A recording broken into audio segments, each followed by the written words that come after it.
Awesome. Got it. Ryan Lloyd, Hey, mate. mate. Thank you for coming on the Backbone Zone podcast. I I'm gonna start with one thing only because I feel like it needs to be said. Um and I Thanks for feel having like me, you mate. don't no worries. But I'm gonna start by saying that I've never really told you this, but you are probably one of my favorite all-time riders. And I Cheers, think that mate. you are probably the best rider I've ever seen ride in person. So I'll Thanks, start mate. off with a compliment. And I Cheers. know that's going to be a hard one to You sure probably swallow you because weren't you've just a little bit hazy on those trips and you just see it, no, no, mate, no. I think. Yeah, man. It's Good. been Thank you. Now that means a lot, we obviously did, a few trips together and I spent some time with you at jams and things. And yeah. it's appreciate that. Like coming from you and I think from people that I've ridden with, it is cool. Thanks. Oh man. Cool to hear that. Yeah, well I guess we'll start with that because I feel you obviously when was that? Late 2000s? You were riding Hmm. for Yeah. you were sort of doing the like Yeah. sponsored, like Yeah. kind of like whatever the Australian sort of Yeah. sponsored pro rider does. Well, I think it started Matt Hodgson, like he opened Little Black Bike in 2008. So, before Little Black Bike, we had CM BMX here in Adelaide. So, I'd been sort of riding and hanging out with those boys for probably a couple years. So, yeah, from about 2006 was when I sort of, I guess, realized like BMX was actually a thing that, people did. And there was guys here, like local guys that put on jams and yeah, Tim Doherty, like Donut, Tim put on a jam, and it was like the first time I was like, man, like people actually really get together and ride. That was at the old Adelaide City Skate Park. So yeah, it's been a while now, since first coming out of the country and realizing. I mean, we were just trying to ride our bikes like dirt bikes in the country, and then seeing a skate park for the first time, I was like, man, like these things are like concrete and they go straight up in the air. These quarter pipes, like I think I used to call them half pipes for a long time. So Yeah, right. it's quite funny. Yeah, that's cool. Like, Mm. yeah, because you grew up it was Clare, right? That's where it was. Just near there, a little Just town near. called Blythe, and Oh, Claire's where okay. I went to high school. So they're very close together. Claire's kind of like the main town, and then Blythe's like the really small, like 400 people, like a really small little farming community. So grew up Yeah, there. cool. Yeah. Yeah, my dad's a builder up there, so we were always. I lived on a farm until we were about 10. He wasn't a farmer, but my dad's uncle was like running and owned the farm, so I kind of grew up around farms. But yeah, dad's a builder, so it was thanks to him. We were figuring out. He built my first ramps and first wooden quarter pipe, and Yeah, stuff like that. sick. So yeah, Yeah, it's cool. pretty And cool growing up. you had trails out at your house and stuff like that too, as far as I can remember. Yeah, I like never had been out I to your built place, but I built some stuff. I mean, it's quite funny. Like we always had like when I when I first moved into the town of Blythe, like there was some older local boys, and I remember like we used to, when it was daylight savings, like we felt like we had to go to bed like at 7 o'clock, and it'd always be daylight outside, and I'd see these guys riding on the street, and I'd be like, what are they doing? And I was probably 10 years old, and so they there was trails and little things, but I didn't know what they were. There was just random spots around the town that people rode, a bike on, and then some of the local boys had built basically like a miniature BMX. It was basically like a motocross track, but four bikes. It had like, a set of whoops that were like you could barely ride through, and stuff. yeah, And yeah, so then I kind of rebuilt and reshaped those spots. And that's what sort of turned into like a trail spot. And at one point I had jumps behind my parents' shed. Like we'd just, get the rotary hoe out there and like dig up all the dirt and just like basically dig out from, down in the ground with shape berms, and kind of more like I had a steel ramp and stuff. So it's in the beginning, it was more just like a bit of like crusty demons mixed with BMX. Like I didn't really know what BMX was, but I knew yeah, that yeah, motocross dudes hit steel ramps. So I kind of copied that, and for sure, then it sort of morphed into trails. And totally. yeah. So I kind of feel like we have a similar sort of upbringing in that way, like with BMX, because I grew up like in a country town, not quite as small as that, but it was Yeah. the same sort of thing, you know, like the only videos that I could get, well, there was no even BMX shops. I mean, I'm sure that it was Strictly or whatever, but it was always like the video shop had Crusty Demons, so you'd hire that and then you'd Oh, totally. try and just do whatever you could to make that sort of thing happen. Like Yeah. I didn't even know if I saw real trails until I was like, 16 or something, like going Oh, to totally. yeah. Yeah, I would have been right about the same. I think I first came down. There was some local towns that had, I remember like Nuriupta, which is probably an hour from where I grew up. It had some guys have been building some big like BMX trails, like, big dirt jumps with, they'd have 44-gallon drums, like 2 or 3 of them stacked up and then a landing. And then, the first time I guess I realized that it was a thing was coming down to Adelaide. And I was probably at that point, that was probably around 2004, 2005, and actually seeing that like, oh, there's a jump spot in the city where people, and it was city dirt back then, was just mounds of dirt, and it was just random lips. And it was super like almost like Sheep Hills style, like real ghetto and kind of sketchy, but awesome, and for sure. It's morphed a lot over the years. But yeah, that's kind of the first time I was like, well, like this is kind of something people do more than just fang around the street and jump off the gutters, like we always used to just jump off those little concrete lips on the side of people's driveways. So yeah, totally. yeah. Well, so to go from there to then becoming the rider that I think of, which is like,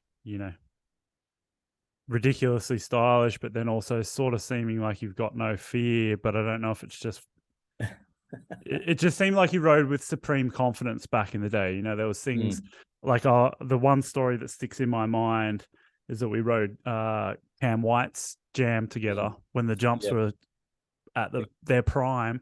Yeah. And I remember you doing these threes over like the last set and then over that big dog like trick set. And I was like, man, I think I said to you, like, what's that like to three? And you were just like, dude, it's so easy because it's just so big, it's so slow. Yeah. And I was like, for someone to think like that, like a 30-foot set's going to be easier to spin, there's got to be something there. So and then I tried three it and ate absolute crap, but how it goes. But anyway, it's funny with that. Like I do fully remember that event. I talk about this with the young people we work with all the time. Like I'd be nervous like before I drop in, and I'd almost have like, I guess the fear and anxiety would be there before I was on the bike. But the minute I was actually moving, like on the bike, like I was never mid-run like, oh my gosh, I'm scared. There was never a fear or scaredness, or like I don't know if it was some sort of switch that just, it's like I knew what to do. Like I'd get nerves, like where my legs would feel a bit weird, and but not like, it's funny with I remember getting there, like actually that event, like I think I rocked up with like, who was it? I think it was Toby Forte and like Jamie. And we rolled in, and Dave was there, I think. That's shooting right. Yeah, photos. Dave was around a lot. Yeah, man. And so we rolled in, and I remember actually the first time I was like, oh my God, what are we doing? Like we got there and we went to the Rego tent because I had to sort of register to, basically sign your life away to Oz Cycling or whatever it was. At the time. And we watched a dude on the, that big, whatever it was, 38 or 40 footer. We watched a guy do like four pumps in the air, and then he hung up head tube on the back of the landing and just scorpion down on his face. Dude, we must have been at the registration tent at the exact same time, I reckon. And maybe we're with you. I just remember in my head, like, oh my God, like someone's gonna die. Like, and it kind of made me like, it gave me a few doubts. And then like I vividly remember like, whoa, this is gnarly. But then I got there, and Chris was just like, nah, man, they're chill. Just follow me. Like I remember the first time dropping in, and I think then, I think I jumped off on the second set because I was like, yeah, I'll follow Chris, and Chris just pulls back and goes 20 foot off the lip, Yeah. So that's when like I think I got the first or second run jitters out, and then it was just to me like, it was like when I was on the bike and just rolling and moving in my head, I could already picture like, oh, this will work, or you know, I remember with those threes, it was weird because I sort of would just lean into my shoulder. Like I would barely even turn. You just lean. Mm. And then all of a sudden you're like, you know, and it was, yeah, it felt like you're in the air for like 5 seconds, you know. Like it Yeah. was, dude, it was so nuts. And I do think like, I mean, it was, so when was that? 2012, I reckon that was, I reckon. Yeah, I'd reckon it's 2012, something yeah. around 2012 or 2013, one of the two. Mm. Probably 2012, yeah. And that was for me, like I'd been riding, like I was riding a lot around that 2011, you know, yeah, from 2009 sort of to 2013, basically, it was just flat out like, Mm. so I felt good at the time on the bike, like, you know, the stuff in my head that I was like, oh, I think this might work on this, you know. And then I remember hitting some of those big jumps. I'm like, oh, I might have the time to actually fit that combo in, you know, like, Oh yeah. To this yeah. day, I remember you doing that seat grab 1 foot table to look back 360. Like that's in my head. Like that. I'm not even like I know that we're speaking now, but like that's something that I think about all the time when I think about the best trick I've ever seen in my life, in real life. Yeah, That's true. it.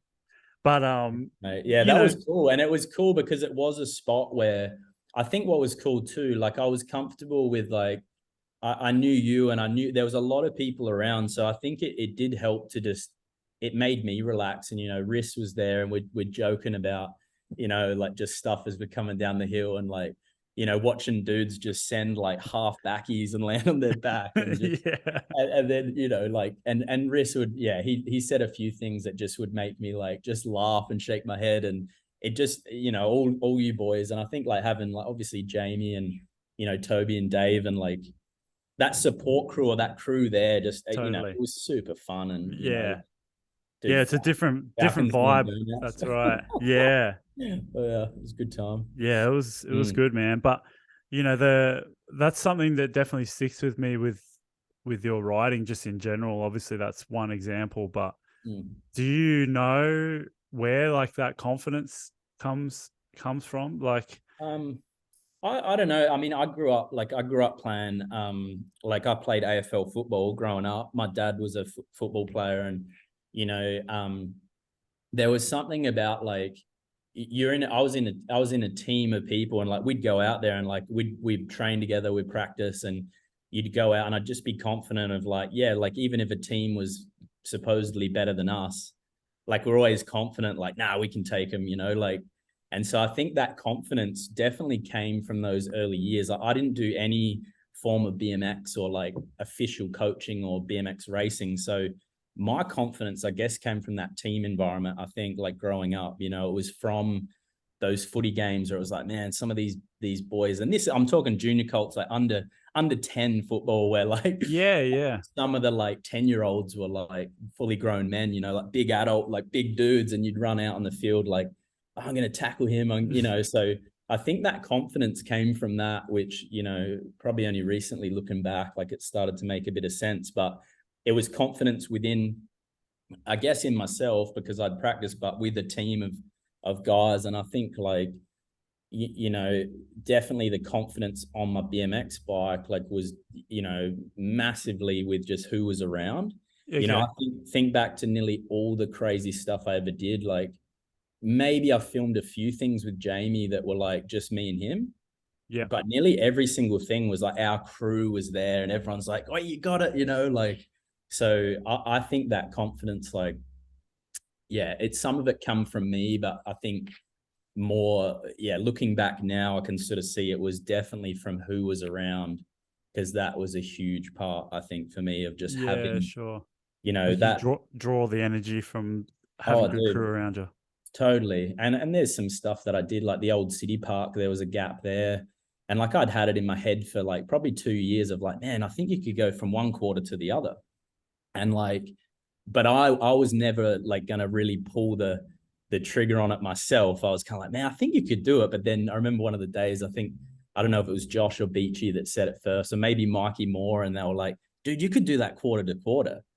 And then all of a sudden it was like, oh, they believe in me, like they think. And then all of a sudden it was like, then it started to turn in my head of like, no, that's doable. So I was like, Yeah, okay.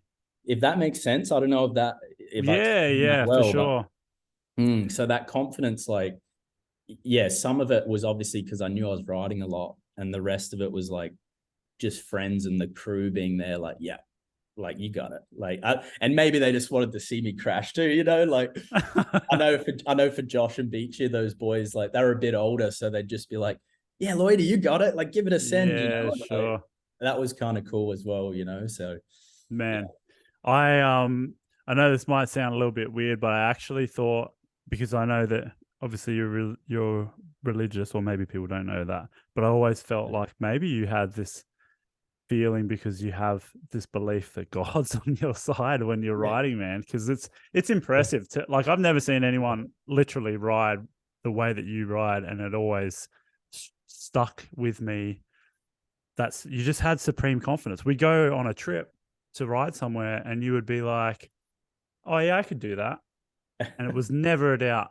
And I was Yeah. very impressed. And I've kind of been on this journey myself with like trying to understand where I am in the world and stuff like that. Yeah. And I Yeah. think about you often with that sort of stuff, just in relation to writing. It's pretty Oh, cool. that's right. Yeah, it's right. I definitely like, you know, and growing up, like my parents, like we had a faith in God, and you know that Jesus is our Savior and our Lord, but never not religious in the sense of doing like going to the same church at the same time or nothing Yeah. like that. But I think what they instilled in me was this belief that like, yeah, like God to me is just like love and goodness. Yeah. Yeah. So that was always something like, and it still does, like it helps guide me for like, you know, tough times and things that have, you know, I've had some really, you know, rough times where I'm like, man, like, is this going to get any better?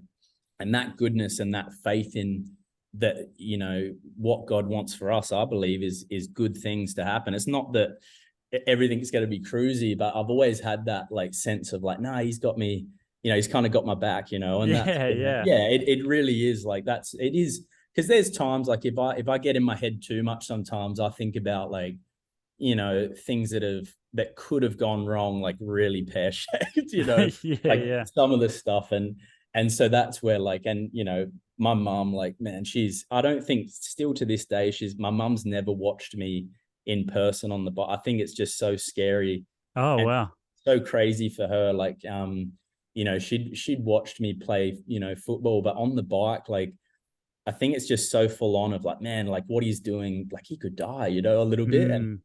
But she's, you know, she'd always just be praying, and like her prayers and her faith of like, nah, he's gonna be protected, you know. So Yeah, that's cool, man. it's been a huge part of it. Yeah, definitely. Yeah, yeah, yeah. I know that it seems to be something that's not really spoken about in BMX. The whole like religious and faith and all Yeah. that sort of Yeah. stuff. And I'm interested in it. It's not something I was never raised Mm, like in with religion or anything like that. But I can understand now that you even say it. It's like you're just believing in that there's goodness and things like that. And I feel like mm, it's just translated. mm, I feel like mm, watching from the outside in, you've just seemed like you don't let negativity get to you. And maybe that's a better way to describe it for people that maybe find, mm, religion hard to digest. You seem to be very mm. positive Yeah. And on when negative yeah. things can happen to you, you know? Oh, totally. And there's obviously like, I think with religion or anything, like there's obviously certain things that, you know, certain negative things in religion or things that I just feel like, man, it's just distracting from like, there is some great things in it, but then those things, you know, you hear about what happens at some churches and with what Oh some yeah. people are doing, and like it's obviously negative, and it's a bit like it's like anything. Like you've always got, there's always a positive and a negative, and it's the same with BMX or with mountain bikes or whatever. There's always people be like, that's the best thing ever. Or people are like, oh, that sucks. I hate Oh that. yeah, And I hate, you know, so for I sure. always, and I think it's definitely from, you know, from my parents and our family growing up. Like, you know, I think, you know, my dad went through some pretty rough stuff. Like my grandma got cancer when my dad was pretty young. And my mum, you know, she lost her dad, you know, when she was fairly young, and they've been through some pretty wild stuff in their life. So I think they were able to sort of teach and share that with me, you know, as I was, and I grew up very loving home, but we also like, we'd fight and yell and scream and carry on. So we always had to find the positive, you know, Yeah, yeah. and I think, you know, from a young age, I can look back now and see how that was, it was never perfect, like, but it was taught that like when it goes sideways, like, hey, let's look at the positive here, what, you know. And I think it's a big thing. Like, you know, I'm trying to teach that to my kids too, you know, when stuff doesn't work out, like trying to stay positive and not just in your head about, you stupid or you idiot, or, you know, you get that voice sometimes you tell yourself. And I think it happens to everyone, you know, but For sure. Yeah, yeah. it's I think definitely that's an important, yeah, definitely an important lesson to mm, have, regardless of you take the, you know, the religion out of. I think mm, the willingness to see good all the time and to mm, remain positive definitely helps you to move along mm, the path. It's almost like the saying that you can't see the solution when you're stuck at the level of the problem. You know what I mean? If yeah, you're only thinking on the bad of what's happening in yeah, your life, then how are you mm, gonna how are you gonna look towards the future where it's going to be good? You know, if you're oh, only thinking totally, about bad stuff. But I agree. You know, yeah, in BMX, there's a bit of tough times in mm, BMX within the scene here at the moment that I won't quite mm, go into, but you know, you kind of just have to mm, move past that stuff. And yeah, yeah, it's actually really good kind of segue, I guess, because yeah, you know, we were riding. I felt like you were in the window. We were both riding for United at the mm, time. I yeah, actually had flown over to New Zealand to ride in a Red Bull dirt comp, Red Bull mm, roast it, and I yeah, remember we were going to ride together and film a video, and yeah, you'd yeah, sent me a, I don't know if we'd had Instagram at that point in time or what, but you'd sent me a message that was like, oh, I've just hurt my back, should be right. But my mate Nathan's going to pick me up, who, by the yeah, way, is get to see Nathan, or yeah, just recently he was here, which is cool. yeah, yeah, And yeah, then that was mm. you know, turns out you'd hurt your back quite badly. Do you want to? Yeah, yeah. That one, yeah. So that was 2013. Yeah. That's So, right. Yeah. you know, I'd gone down there and it was because there was the farm jam was on. So, you Yeah. know, I'd gone over for that, and you know, Dan and Brett Frew, like the Frew family, put on that big, you know, farm jam event. I'm sure a lot of people would have seen that. I don't think they've done one for a couple of years now, but yeah, that event was on, and so rode that, and that was awesome. And riding with like a lot of top guys, like, that was pretty cool. And you know, I was feeling really good. Like I'd been riding a lot before that, so you know, that was another one where like I just had these thoughts and tricks and ideas just coming to me like that whole session. And you know, just doing stuff that like, yeah, I think about now, I'm like, that was a bit silly, you know, like. And but at the time, like, it, you know, and so the long story short, I guess, but the jump that I was having a lot of fun on, like I was doing a lot of cool combos in threes, and it was the big last jump at the bottom of the set. And we rode like, and that event was awesome. I think, you know, I can't remember what place I got, but I got the style award, and that was judged by the riders. And that was like, for me, I was like, Wow. whoa, like this is, yeah, like, whoa, like it's not just a couple of judges, like it was all the riders that, you know. So I was pretty emotional. I was just like, what? Like, this is cool, you know, like, and all those crew, like there was a few guys that was serious, but everyone was just talking on the roll in, and, you know, like good time. So, and then we basically left that, like had an awesome night. Like, yeah, it was just really cool. And, you know, Mike Ross and his dad were there, and, you know, like it Oh just wow. awesome crew. Like, and you know, I remember Mike doing some. I just actually sent him a message the other day. I'm like, how many combos have you done in one jump? Because I think I saw like 5 or 6 tricks in like one jump down there, you know, from Mike. And but yeah, we came back to the farm 3 days later. So we went back to Queenstown in New Zealand, and it's about an hour and a half or maybe 2 hour drive to where the farm was. And we went back there 3 days later, and it was with a few other crew and a few guys that I kind of forgot that were even there with me, a few guys from the States. You know, yeah, and it was one of those things. I don't know if I was just tired or what it was. We'd got there, and I'd done a few runs. Like I'd maybe done 2 runs, and I think it was maybe the third run. I went to jump that same big double down the bottom, and I just come into it, and it was, I guess it had been dry. So like it was a lot drier, and it was just more hard packed and fast. So, you know, for me, the last thing I remember was just, I kind of got shot. I probably didn't pull back enough on the lip, and I've just got shot off. And I remember being like mid jump, like I'm going way past the landing, and I was like, oh, you can't jump off because you got a sore ankle. Like I should have jumped over the bars, and then I don't remember, like I've got no memory of after that. So Yeah, right.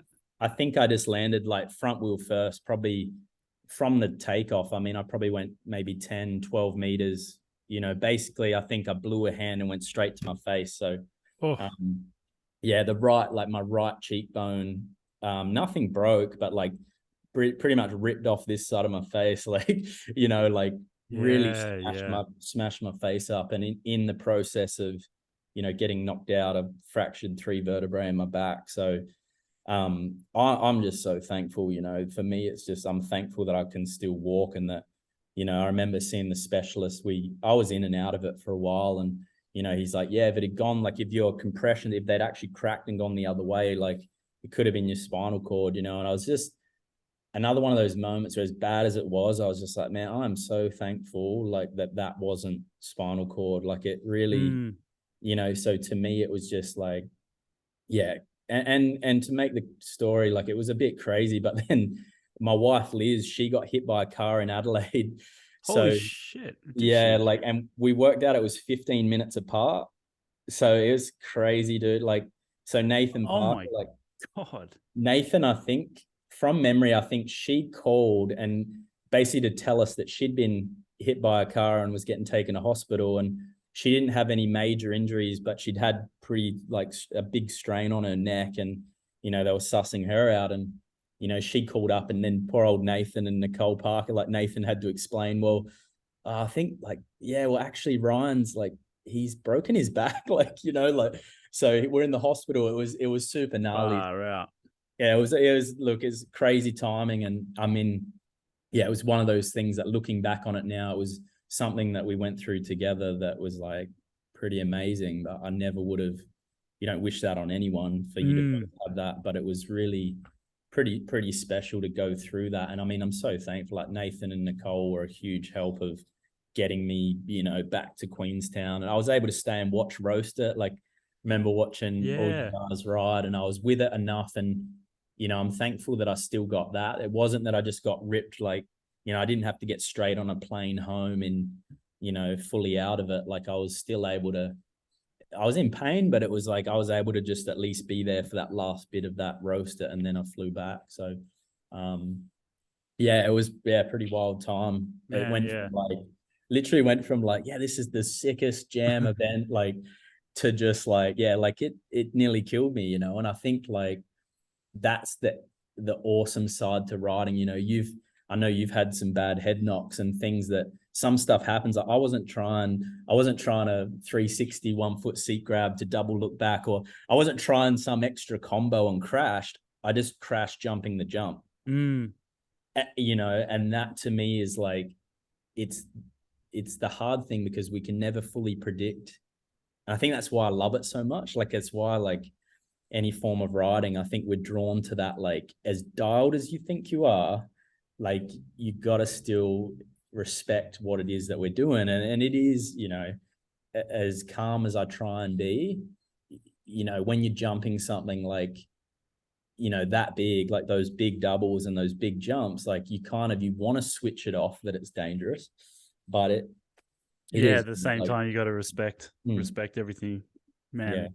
Yeah, it was certainly I mean, yeah, seeing you handle that, and then I guess it seems like I could be totally wrong, but there was obviously quite a bit of time that you had off, but it must have been later in that year you were back riding for Oktoberfest, because I think I came to yeah, Adelaide and I yeah, stayed with you and Liz, and that was like yes, one of the yeah, first that's right. times. And you'd Yeah. built that S&M lip, remember? Yeah, Like, that's right. So I think, yeah, that was awesome. And she did something crazy to your hair too, didn't she? yeah, that's right. Yeah, Yeah. we actually have like wallpapers on our TV, like a screensaver thing, and Yeah. that comes up, and I'm always like, I can't believe Yeah. she gave me cornrows. Like, I That don't was, even. Like, my hair's short as right now. I yeah, that was can't the even best. imagine. You Yeah, you got real Adelaide gangster on that yeah, show. I know. Yeah, it was super gangster. Oh, that was cool. But yeah, that was really cool. Yeah, so I think so when I crashed, when was that? Like Must have been uh February or something like that. February or March. And then yeah, like I had full 6 months, like no BMX for 6 months. So I think maybe towards the end of that 6 months, like I rolled around on my BMX for, I just did a few laps at the racetrack, like just rolling. But it was, I got the green light after about 3 months in. I was able to take off my back brace. I had like a brace that was just keeping it, stable. And once I got that off, it was really cool, like being able to just like get on a road bike and just move my leg, like just get moving. And I had no sort of no issue with like anything spinal cord wise, but it was just like just getting my back muscles strong again, getting my core, getting everything strong. And did a lot of swimming, like went to the pool here in Adelaide, like did a lot of swimming and just, I guess just, doing whatever I could. And then, that Oktoberfest, I remember just digging and all those things, but I felt like the old man of like bend at the knees, like every time I was digging, I was like, trying to think about my posture and, do it the right way. But that was still cool. Like throughout that time as well, like I was able to sort of, like I was filming and editing and still involved. And that really helped me get through that. 6 months off the bike was, it was absolutely the longest I'd maybe stopped, like if I rolled my ankle bad, like I'd be off the bike for like a month. Yeah. I'd never been off for long. That was, I think that really was like the absolute longest I'd ever been off. Yeah, especially completely off like that. Yeah. Yeah. And I think with the scene here in Adelaide so good at the time, that's what was really cool. Like I'd go out and, I'd film with like guys like, Jack Cargo was around, and it would be like Jack, and, we'd load up and like go and film, and it'd be like guys like Liam Zingbergs and, Josh and a bunch of boys and Mikey Moore, like crew that, Colin Nevin. Colin was always the hype man, getting everyone pumped and, fanging around the bowl. And like, so I was always just, it went really quickly in a weird way. Yeah. 6 months because I was involved with those boys. So yeah, it was good. Yeah, the Adelaide scene it was pumping back then for sure. Yeah, there was a lot of dudes that were were killing it. That was a cool Oktoberfest too. I remember like that was fun having all you guys over. I think Chris came over for that one. Yeah. Hardy and Rain drove over in their Commodore. Yeah, it was pretty funny. So. That's right. I remember I can't remember if it was Rain or I think it was, I watched him like why are you stepping in the door, dude? And I think the commo had given up and it had just deadlocked itself or something. Yeah, and they were climbing in the window to Yeah, that's right. Yeah, that was cool. It was a cool scene. But like so around that sort of time, I can't quite 2013, it's been 10 years, but around that sort of time, we had just sort of started in Canberra to do some coaching. Yeah. And I remember you and Jamie Moore, who used to run Stowaway Distro. Obviously, you know that, but for people that don't know, Jamie Moore was a big part of where BMX is today in Australia, and he distroed United and FBM and a bunch of other brands. But you guys were sort of talking about, we're thinking about potentially doing the same sort of thing. Like, but what do you do? I remember sitting in the car with you guys. You were talking maybe, I don't even know if you had called it Lighthouse at that point in time, but you were talking about it. Yeah, we had like, I know in the early days, like we had, the idea for the name was the Lighthouse Project, was what Jamie had sort of, and we'd been getting asked like for a while, like I was getting asked to go and do like demos and things. And like, we'd get random phone calls from like, one was from like a youth officer or someone it was in Singleton in New South Wales. She's like, hey, can you send a pro rider over to like do demos and coach and be the MC? And like, I was kind of this like all in one package of like, and so I did one of those trips and it was to Singleton, and I got over there. I was like, man, like it was so cool to be there. Like I showed off and rode the park and tried to do my best demo, as a pro, and which was quite funny. And there's a lot of like tables and turn downs and I don't think, like I wasn't backflipping. So everyone's like, is this really the pro guy? But then, I was really like just getting in with the kids and like, hey, like, all right, you're trying to jump or you're trying to air, I'm going to give you these tips. And that was the trip where I was like, man, like the demos are cool to get them hyped up. But I was like, they can watch videos. I was like, the video, like at the time, I don't think there was any sort of coaching videos or I can't remember back then, but like it was at the time where it was just like a kid. I just felt like if he then learns how to bunny hop, or, you know, with the airs, like it'd be teaching him to pull back off the coping, or, you know, really pop an air and actually put some, you know, get some pump into the quarter pipe and actually pull back. And I remember thinking like, man, like this is so cool. Like when the kid learns that, then they can do that for, you know, and then they'll run with it and do their own thing. And so, you know, me and Jamie, like still when Stowaway was running, like, yeah, we had these kind of ideas around that. And I think from my injury too, like we both started to think about like, as awesome as riding is at a high level, that's so important. But we were kind of at the point where like, it's really cool, but at these jams and events, we're like, we don't want the young kids to just be on the sidelines watching. Like, it's cool to watch, but then it was like, hey, let's involve them, let's bring them in, you know. So it was really cool. And I know you guys, like you were talking about you know, coaching and starting to get in with the schools. And I think at the time you were looking for like, how can we get funding for this and really get into the schools and really show like how good BMX can be, you know. So Yeah.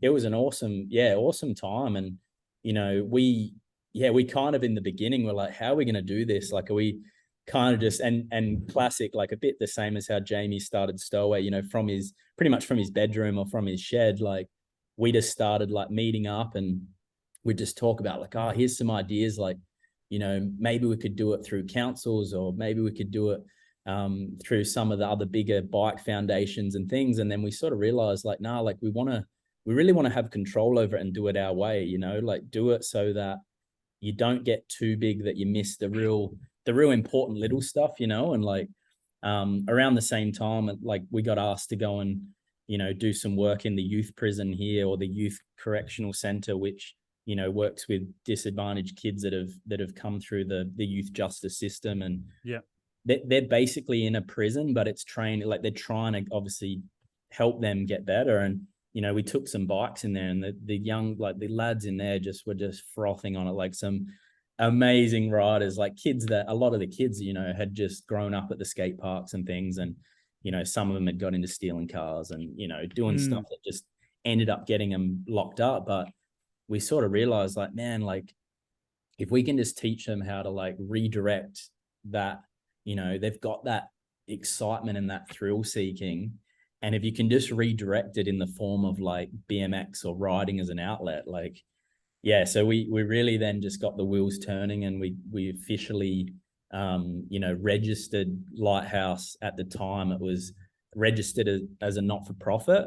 And so we're still a not-for-profit. And then years down the track, we got registered as a charity. So, you know, it was a lot of like in the beginning, like days, like I'd pick up Jamie from, he worked at a bike shop here in Adelaide. So after Stowaway basically finished up, and, you know, it was crazy. Like we'd both work a full day, and then I'd pick him up. Then we'd go to the skate park for 4 hours and, you know, ride with the kids. And we had like a tiny bit of funding from a local council, which is kind of like the city or the, you know, the government of the city. And yeah, it was really cool. Like just getting that rolling. And then, you know, bit by bit, we're like, oh, do we need to add like, you know, people on board to help us get it to the next level? And we've got board members that, you know, we meet with them and talk about like directions that we can go. And I guess try and get, like, we've always tried to get a bit of input from people that have sort of maybe know things that we don't know, and try and help us get to the next level of building it up. So yeah, that was 2014 when we first registered that. So wow, you know, it was literally like the year after, and like we'd sort of, I guess the wheels got turning back then. And yeah, it's pretty cool. Like, I mean, I'd gone through the back injury, and, you know, Jamie had built up Stowaway. Like Stowaway was massive. And I think a lot of people, he doesn't want credit for any of that stuff, but I just think about like in those years, if you look at like 2010 to 2013, like the amount of things that Jamie made happen, like the T1 guys were over here, and, you know, he would kind of do whatever it took. If he was just chucking his credit card down to just make the trip happen or whatever, you know. And I think like it's tough when something finishes, because people look at like, it's a real negative that ended. And I'm sure that was tough for a lot of people, like when that ended. And, you know, it was so tough for him. But I think like it's hard when those things happen, but it's like what came from that was this love of like going back to the simplicity of BMX, and like, no, like as awesome as like sponsored pros and team trips are, like it's really good. But what's even cooler, I think, and what we've come to is like, if you don't have the next kid learning to bunny hop or learn a tweak or a table, or like, then you're sort of just missing the point a bit. It's like, yeah, I love those trips, and the pro level stuff's awesome when you can keep in touch with that real grassroots, like, you know, Tommy learned a bunny hop today and it literally could change the direction of his life, you know? So yeah. Yeah, you're exactly right, man. Like, Mm. I think that you guys look to be doing an awesome job with that stuff, and I really want to drive that. You as an example, or you and Jamie and Lighthouse as an example of the way that people can take their idea of what BMX can be. If maybe if you're a young kid, or if you are an adult, and you say you're even a sponsored rider or something, you know, like you've taken this avenue of BMX, you were literally the best. Like I said at the very start of this, you could have easily been a top pro internationally. You know what I mean? Like riding for a company, but you've kind of decided that that isn't the avenue that you necessarily wanted to pursue, or maybe you saw that there was a greater purpose, and it is more about young riders getting to ride. Because I mean, you started riding and you weren't like a top tier pro the day you hopped on your bike, but something happened where it changed your life, and now you're bringing that so to other riders. I guess it's just something that I really notice now with, obviously I own a bike shop now, but it's something where there's a lot more to BMX than just getting really good at BMX. If that makes sense.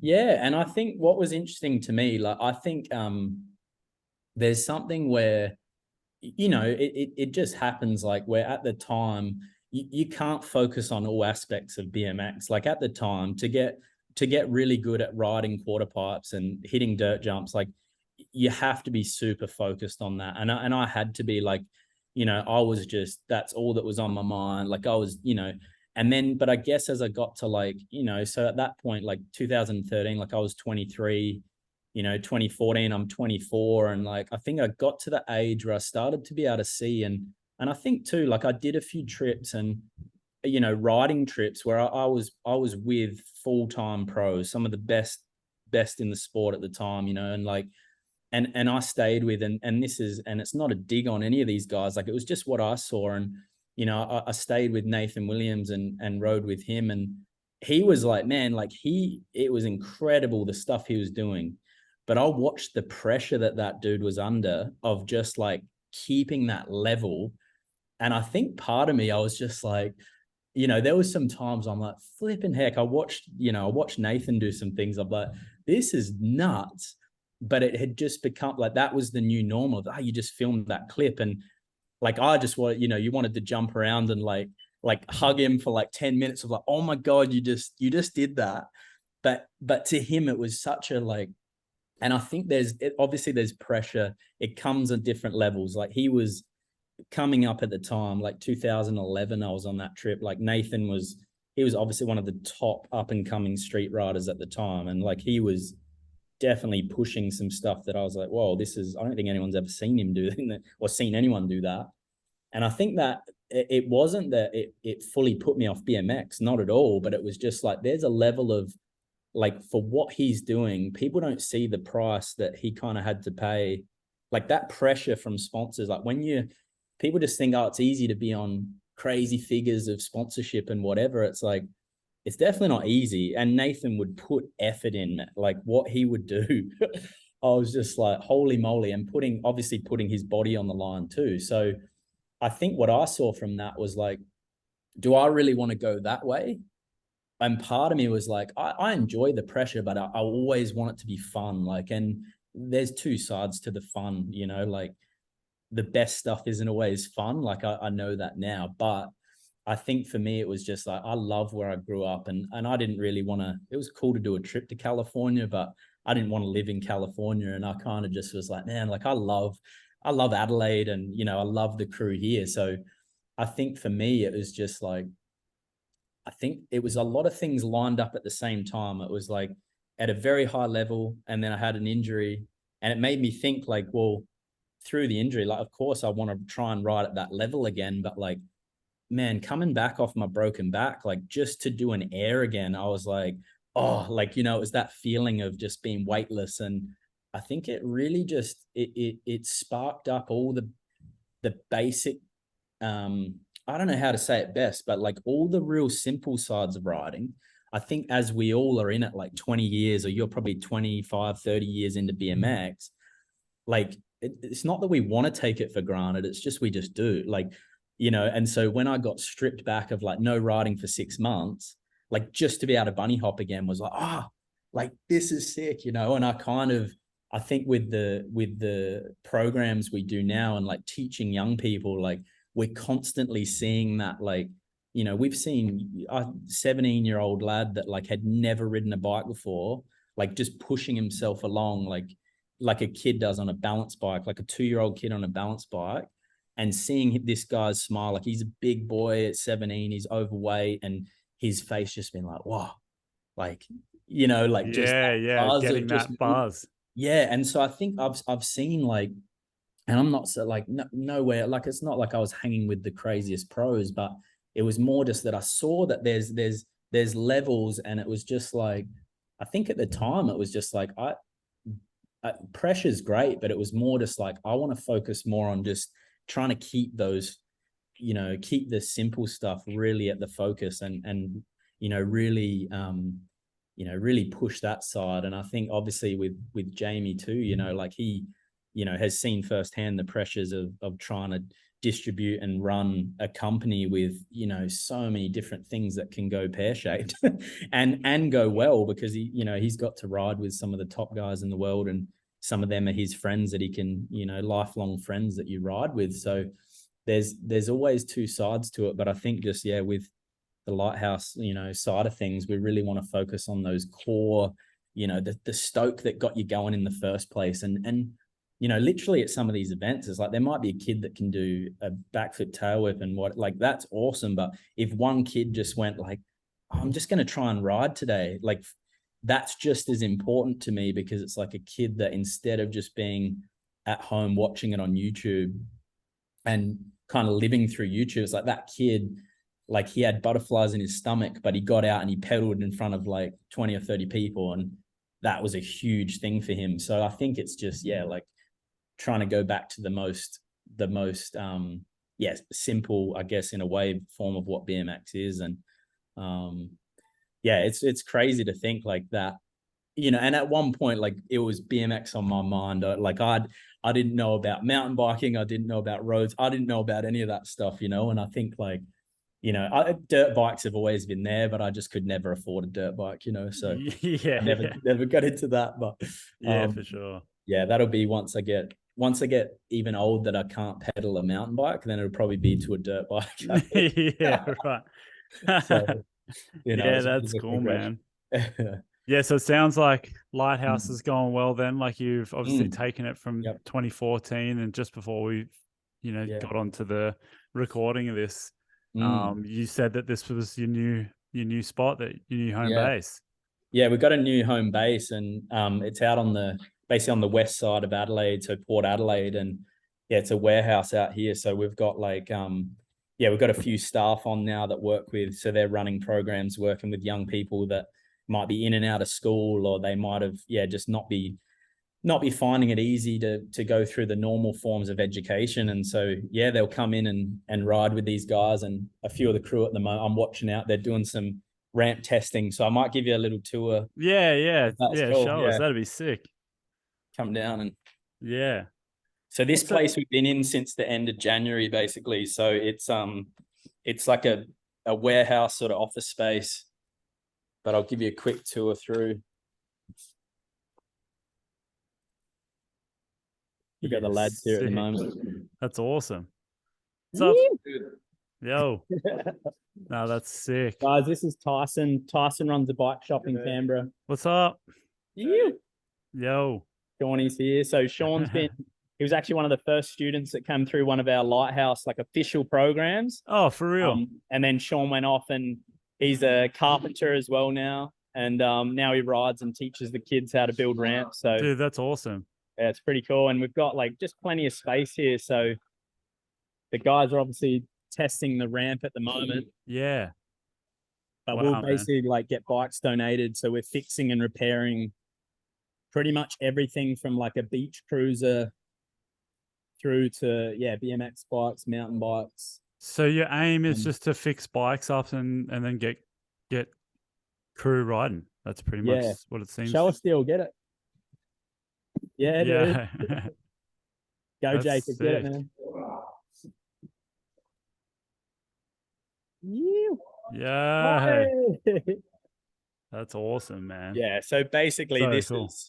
is kind of the base for programs. So at the moment, this program that they're doing is called Cadence. So the program Cadence is focused on, it's a mix of fixing and repairing the bikes, but then, building ramps, going riding, and trying to, the idea behind it is it's like, hey, like as things change, or as your mood might change on the day, and we want to give you, I guess, an all-rounded version of what riding is, and it's not just going riding at the skate park every day. Yeah, okay. You know what I mean? It's sort of focusing on like, all right, like if you've rolled your ankle or you've had a really crappy night's sleep and like you can't ride, maybe you want to come in and fix a bike, or okay. If that makes sense, like trying to bring a well-rounded aspect, because I think what I've had to learn, you've probably had to learn as well. I mean, you've got the shop there and you've got an element of, interaction with people and fixing, repairing, dealing with brands and things. And I think like for some kids when you're young, like if riding was stripped away from me for 6 months when I was 14, I'd be like, what the heck? Like, what am I going to do? And I think like for some of these guys, like if it's just the focus is riding, well, what happens if you break your leg or you tear your shoulder or you do your collarbone? We've got to then teach you like, hey, like this is what you could do in that time, like strip your bike down, give it a tune up, like still trying to teach them that there's positive things that you can do. Yeah, that's cool, man. I like that idea. So what are you trying to get the kids that come through just skills for going into jobs, or is it just more to get them back into positive mindset and that's definitely like the positive mindset. I think that channels into all aspects like jobs and whatever they're going to move into with training, or just to get back to school. For some of these guys it's like, hey, like if life really sucks, let's have we might have a few months of just riding and just focusing on all the good things again, and then you get to a point where like, hey, like let's talk about like even just get one subject done this semester, like, and sort of just really from the ground up, like build it back up. Because I think it's really hard, like if life is really tough, because some of these guys have gone through some situations that you can't imagine. And, I think to then talk career and work and job and life, it's too much, so for sure it's a stepping stone. And, one of the other programs that I'm running at the moment is called the Trails program. And it's been us out on the mountain bike trails, basically fixing and repairing tracks here in Adelaide and then riding the mountain bikes. But a lot of it's like fully away from, like, we're up in the hills and up in the bush, and you're completely away from the suburban like craziness of cars. And we're at a point where like you get a chance to talk with them where it's like everything's stripped back. There's maybe koalas in the tree, but no one's around to watch you. So you're completely like at ease, I guess. And we're fixing and repairing the tracks. And in some ways, like, we all need that at times to just go back to basics and then build up from there. And like, we'll strip a track back and fix a corner, but then you get to ride it, like, if not the same day, like a couple of days later, you can test ride that. And I think there's just something that gets built into when you're learning these things on that level, you're sort of realizing like, hey, like, if life goes pear-shaped, maybe I just need to get back to like, hey, let's just go for a ride every Monday morning, like, and then build up from that again and get things back on track. Because if you look too many steps ahead, it's too crazy, Yeah. So, oh man, so That's really cool, man. Like, I think it's good for people probably that aren't involved in a program like this. You know, I'm sure there's a lot of people that forget sometimes that BMX or riding your bike can be something that allows you to think more clearly, you know, and make better decisions and just feel more part of a community and all that sort of stuff. So I think it's important to really to see that sort of stuff. I know.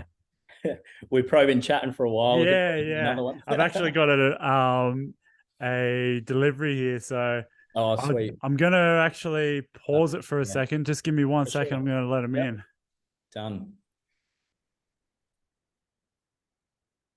Yeah, speaking of getting stuff done that isn't riding, the shop's about to open. But no, man, it's you know, I think that it sounds to me like, because I follow you on Instagram. I get to see you still riding. You're still obviously doing it, you know, still having fun riding bikes and killing it. But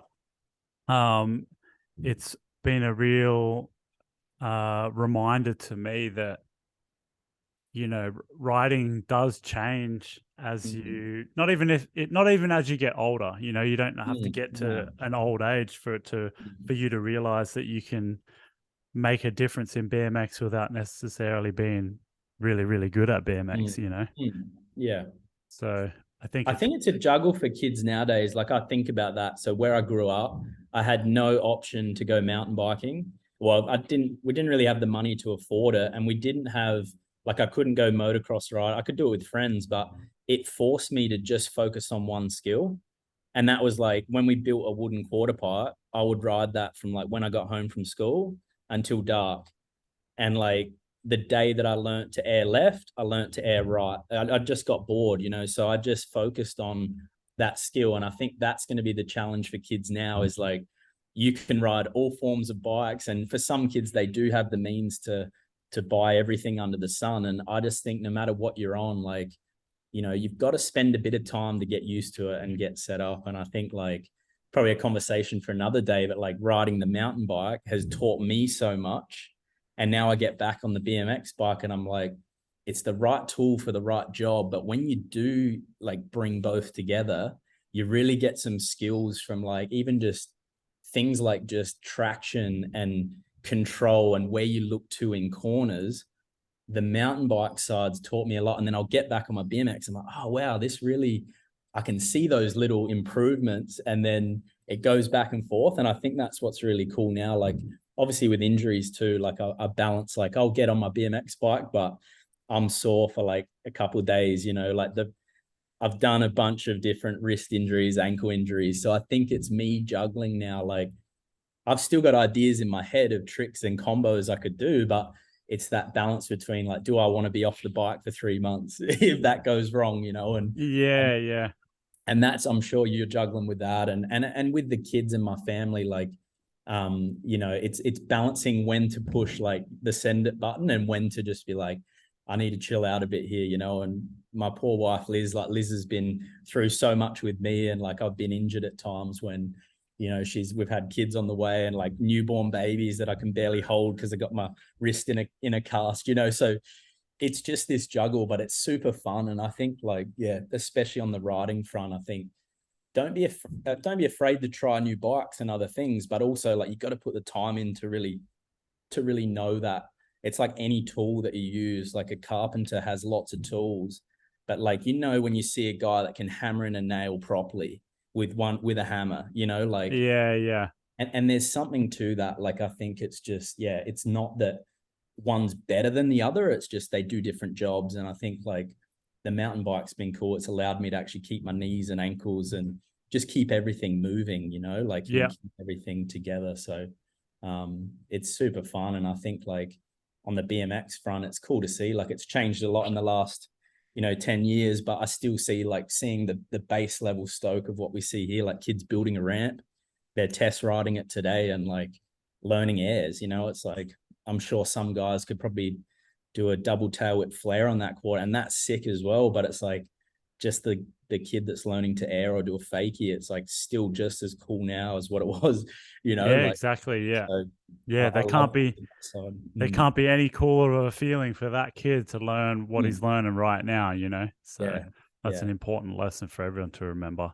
No, it's cool. And yeah, for anyone that like, I mean, we have our Get Stoked events are like cool, just community events where it's like anyone can bring whatever they've got and come down and ride with us. So, you know, if anyone's ever coming over and wants to get in touch with us and just come for a ride or just come along to one of those, it's not so much like a BMX jam, but it's kind of just a jam on everything, you know, Yeah, sick. That's from good. mountain bikes to kids bikes. So it's a real cool, like, yeah, just, you know, a real blend of just riding and having a good time. So Yeah, sick. Yeah, so where can people find Lighthouse yeah, Projects? so we've got a website. So it's www.lighthouseYP for youth projects.org. Okay. So lighthouseYP.org. And then, yeah, we're on like Instagram and Facebook. And we obviously, like, what you see on there is like what we can share. You know, a lot of the work we do is, it's really tough. Like some of the young ones are in situations where like we can't share who they are.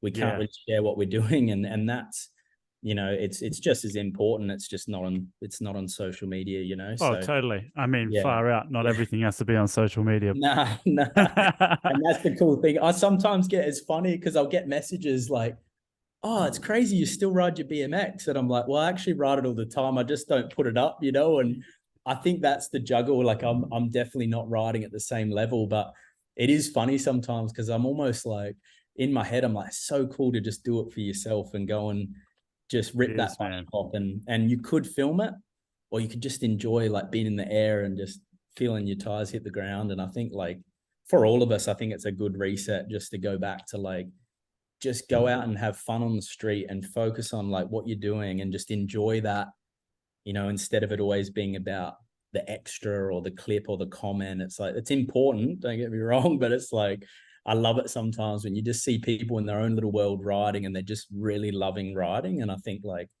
yeah, it's cool to see that that's still there, you know. So For sure, man. For sure.